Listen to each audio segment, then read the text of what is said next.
श्री कृष्ण कहते हैं कि मनुष्य के जीवन में कई सारी प्रतिक्रियाएं होती हैं, जिनमें से एक अहम प्रतिक्रिया और जीवन का महत्वपूर्ण हिस्सा है आलस। आलस एक ऐसी क्रिया है जो हर मनुष्य के साथ होती है। दुनिया में शायद ही कोई ऐसा होगा जिसको आलस ना आता हो। हम ये मान सकते हैं कि जिस इंसान को आलस ना हो वह इंसान साधारण नहीं हो सकता। कई बार मजाक के रूप में हम ये कह भी देते हैं कि इस मिट्टी के बने हो। यदि आलस ने आपको घेर रखा है तो उस काम के फायदे के बारे में सोचें जिसको आप आलस के कारण नहीं कर पा रहे हैं। ऐसा करने से आपके अंदर उस काम को करने की इच्छा होगी और आप एक्टिव हो जाएंगे। कई बार किसी बड़े काम को देखकर भी आलस आ जाता है। यदि ऐसा है तो उस काम को टुकड़ों में बांट लें। अब वही कार्य आसान हो जाएगा। पहले एक टुकड़े को पूरा करें, फिर कुछ समय बाद दूसरे को पूरा करें। जैसे जैसे काम पूरा होगा आपका आलस कम होता रहेगा। श्री कृष्ण ने भागवत गीता में कहा है, किसी भी कार्य को लगातार ना करें। ऐसा करने से आपको थकान होगी, आपको आलस घेर लेगा। काम करते हुए बीच बीच में थोड़ा आराम करते रहें। इस तरीके से आलस आपके पास नहीं आएगा और आप अपने काम को आसानी से पूरा कर लेंगे। हर व्यक्ति का एक लक्ष्य होता है। जब भी आप आलस महसूस करें तो तुरंत अपने लक्ष्य को याद करें। ऐसा करने से आप अच्छा महसूस करेंगे और आपका आलस तुरंत चला जाएगा। अगर आपका कोई लक्ष्य नहीं है तो उसे आज ही बनाएं और आलस से दूर भगाएं। यदि आप चाहते हैं कि आलस आपके पास ना आए तो एक समय में एक ही काम करें। कुछ लोग बहुत से काम एक दिन में या एक साथ करना चाहते हैं, लेकिन जब कार्यों को पूरा करने की शुरुआत करते हैं तो इतने कार्यों को देखकर आलस आ जाता है। अतः एक बार में एक ही कार्य करने की आदत डालें। किसी भी काम को टालना छोड़ दें, क्योंकि काम को टालना भी आलस कहलाता है। जो लोग काम को टालते हैं वो लोग आलसी लोग कहे जाते हैं। कार्य को टालते रहने से कार्य तो पूरा नहीं होता, बल्कि काम को टालने की आदत हो जाती है। तो कार्य को टालना बंद करो, आलस खुद ही भाग जाएगा। आप जो भी काम करें एक योजना बनाकर करें।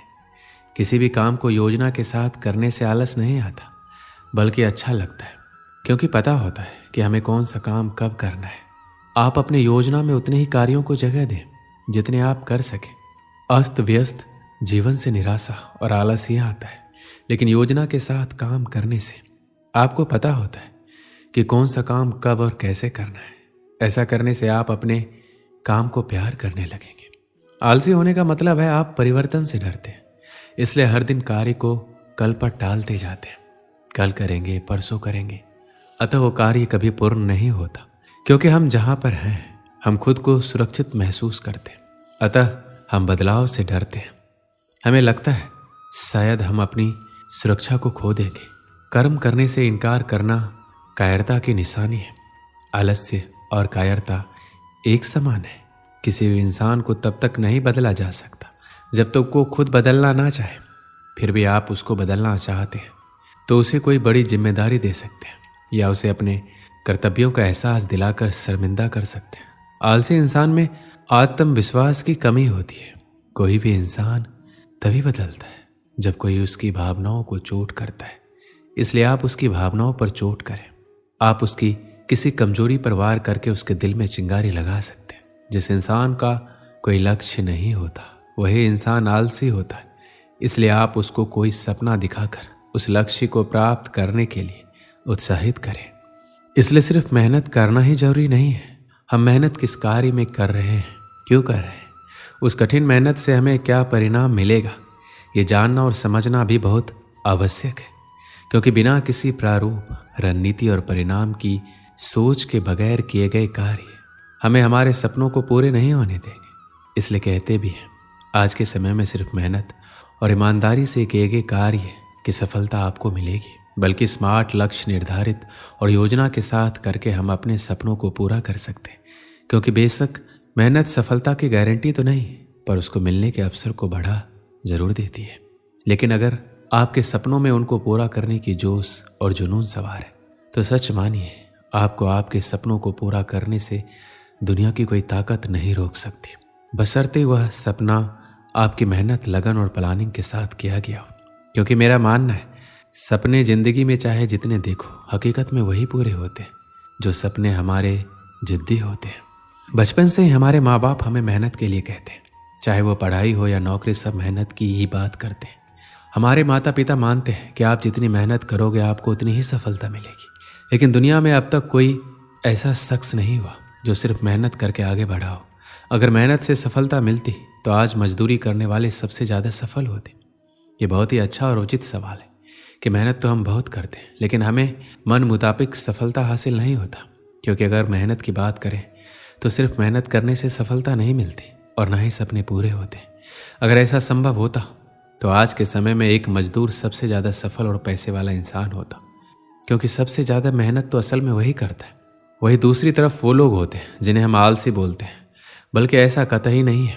वह किसी काम को करना नहीं चाहते, बल्कि वह हर काम को शॉर्टकट तरीके से करना पसंद करते हैं। आप जब उनको देखेंगे तो सोचेंगे कि यह खाली ही बैठा रहता है, लेकिन असल में हर काम वो जल्दी कर लेता है और फिर खाली होकर बैठ जाता है और खाली समय में नई नई जानकारी हासिल करता है।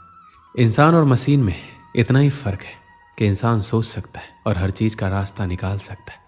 आपने एक कहावत सुनी होगी जिसमें दो लकड़हारे पेड़ काटते हैं, एक समय लगाकर कुल्हाड़ी को धार कर देता है और वही दूसरा पेड़ काटने पर ध्यान देता है, जिस कारण वह ज़्यादा मेहनत करने के बावजूद कम पेड़ काट पाता है और बिल्कुल आराम नहीं कर पाता। इंसान को हर काम सोच समझ कर करना चाहिए, क्योंकि मेहनत तो गधे भी करते हैं। तो आज ही से हर काम को नए तरीके से करने की कोशिश करो, क्योंकि सिर्फ मेहनत से सफलता नहीं मिलती। एक समय की बात है, एक गांव में एक छोटा सा गुरुकुल था। वहाँ सभी शिष्य गुरुजी के मार्गदर्शन में पढ़ा करते थे, लेकिन उन सभी बच्चों में एक विद्यार्थी बहुत ही आलसी प्रवृत्ति का था, क्योंकि वो हर बार आज के काम को कल पर और कल के काम को परसों पर टाल देता था। गुरुजी उसकी इस गंदी आदत से बेहद परेशान थे। इस कारण गुरुजी ने काफ़ी सोच विचार कर उसे कैसे समझाया जाए इसके लिए एक रणनीति बनाई। अगले दिन गुरुजी ने उससे कहा, मैं तुम्हें ये काला पत्थर देने जा रहा हूँ, इसे तुम किसी भी लोहे की चीज़ पर घिसोगे तो वो सोने की बन जाएगी, लेकिन तुम्हारे पास कल सूर्यास्त तक का ही समय है। सूर्यास्त के बाद ये पत्थर काम करना बंद कर देगा और मैं तुमसे ये पत्थर वापस ले लूँगा। इतना कहकर गुरुजी वहाँ से चले जाते। आलसी शिष्य बहुत खुश होता है और मन ही मन वो नई चीज़ों को खरीदने के बारे में सोचता रहता है और मन ही मन बरबराता रहता है, मैं इस सोने का ये करूँगा वो करूँगा। आलसी शिष्य बहुत सारे ख्वाब तो बुन लिए थे, लेकिन उन्हें पूरा करने के लिए प्रयास नहीं कर रहा था। आलसी शिष्य ने सोचा, अभी तो मेरे पास बहुत सा समय है, इसलिए अभी थोड़ी देर सो जाता हूँ। नींद में भी वो आलसी शिष्य बहुत बड़े बड़े सपने देख रहा होता है और बस सोचता ही रहता है। आलसी शिष्य को सोचते सोचते पूरा एक दिन बीत जाता है और वो आलसी शिष्य अभी भी सोच ही रहा होता है। वो बरबराता है, अभी तो मेरे पास पूरी शाम पड़ी है, मैं इन सभी सपनों को बहुत ही जल्द पूरा कर लूँगा, इसलिए अभी थोड़ा आराम कर लेता हूँ और फिर जब उठूँगा तब इन सपनों को पूरा कर लूँगा। जब वो नींद से उठता है तो दोपहर हो जाती है। वो दोपहर का खाना खाने लग जाता है और अब आलसी शिष्य घड़ी की तरफ देखता है, सोचता है अभी तो पूरे 4 घंटे बचे हैं सूर्यास्त होने में, इतनी देर तक मैं क्या करूँगा, इसलिए थोड़ा आराम ही कर लेता हूँ। आलसी शिष्य शाम को नींद से उठता है और घड़ी को देखकर दौड़ा दौड़ा बाहर भागता है और लोहे की चीज़ ढूंढने में लग जाता है। लेकिन रास्ते में गुरुजी उससे मिल जाते और उससे वो पत्थर वापस ले लेते और बोलते हैं, अब तुम्हारा समय समाप्त हुआ, अब शाम हो चुकी है और सूर्यास्त भी हो गया है। आलसी शिष्य को पछतावा होता है और उसे समय के महत्व का एहसास होता है। इस कहानी से हमें क्या सीख मिलती है? हमारा भी यही हाल है। हम भी आज के काम को कल पर, कल के काम को परसों पर टालते रहते हैं, जिसके कारण वो काम कभी नहीं हो पाता।